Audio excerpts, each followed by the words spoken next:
Monsieur Dupuis, bonjour.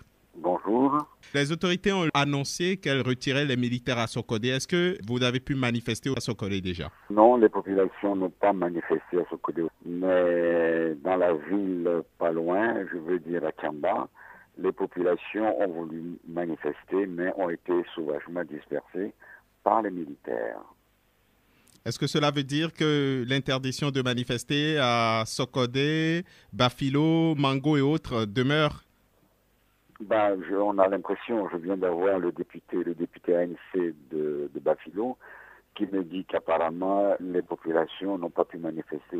Et il se demande si les populations allaient pouvoir manifester demain.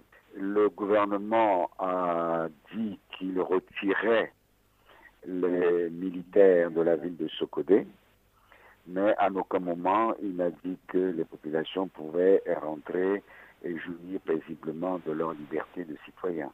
Actuellement, à Abidjan se tient donc le sommet Union africaine-Union européenne où le président Faure est comme chef d'État du Togo et président en exercice de la CEDEAO.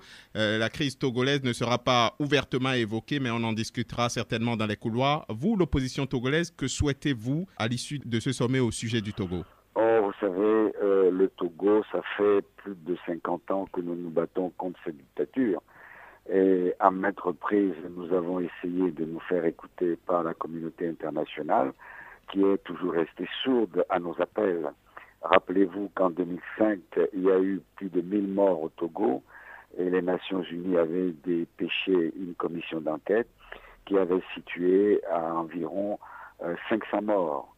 Les personnes ont été nommément désignées.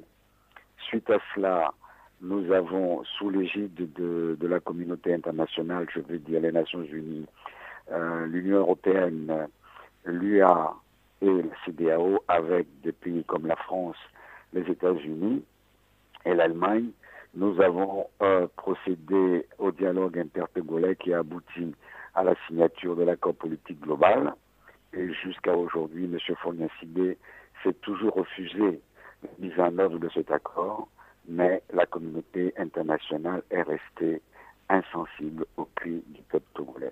Aujourd'hui, nous considérons que la seule sortie de cette crise dépend du peuple togolais et dépend de sa détermination, de sa mobilisation. Donc, vous n'espérez en définitive rien des chefs d'État réunis actuellement à Abidjan? Non. Si d'aventure les chefs d'État comprennent ce qui se passe réellement au Togo, d'abord, on peut remercier certaines initiatives comme celle du président Alpha Condé, président en exercice de l'UA, du président Nana Addo Kufuor, qui nous a rencontrés à plusieurs reprises. Si ces initiatives de ces deux pays peuvent se poursuivre et aller plus loin, nous ne pourrons que nous en féliciter. Nous attendons également une intervention ou une oreille attentive à nos cris de la part d'un grand pays comme celui du Nigeria également. Et des pays voisins, bien entendu, puisque nous sommes voisins avec le Bénin et le Burkina Faso. Justement, vous parliez de ces tractations en cours pour préparer aux discussions entre l'opposition et le pouvoir au Togo. Les opposants ont donc rencontré Alpha Condé la semaine dernière à Paris. Qu'est-ce que ça a donné concrètement? Nous avons, Monsieur Alpha Condé, le président Alpha Condé, a voulu écouter l'opposition démocratique réunie dans la coalition de 14 partis politiques qui se sont soulevés contre le régime. Et donc, lors de discussions, nous avons expliqué la situation au président Alpha Condé et nous avons demandé son intervention pour les mesures d'apaisement. Parmi ces mesures d'apaisement, vous avez cité tout à l'heure la levée de l'occupation militaire des villes comme Sokodé, Mango et Bafilo, et la liberté de jouir de tous les droits de tous les citoyens du Togo, ainsi que la libération de nombreux prisonniers politiques. Donc je pense que M. Alpha Condé nous a accordé une oreille attentive, d'autant plus que son ministre d'État, l'un de ses ministres d'État, est actuellement à Lomé pour essayer de nous aider à résoudre ce problème. M.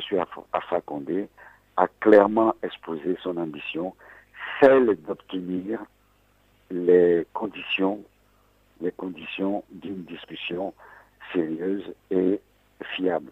Ces conditions, ce sont d'abord les mesures d'apaisement sur lesquelles il a beaucoup insisté.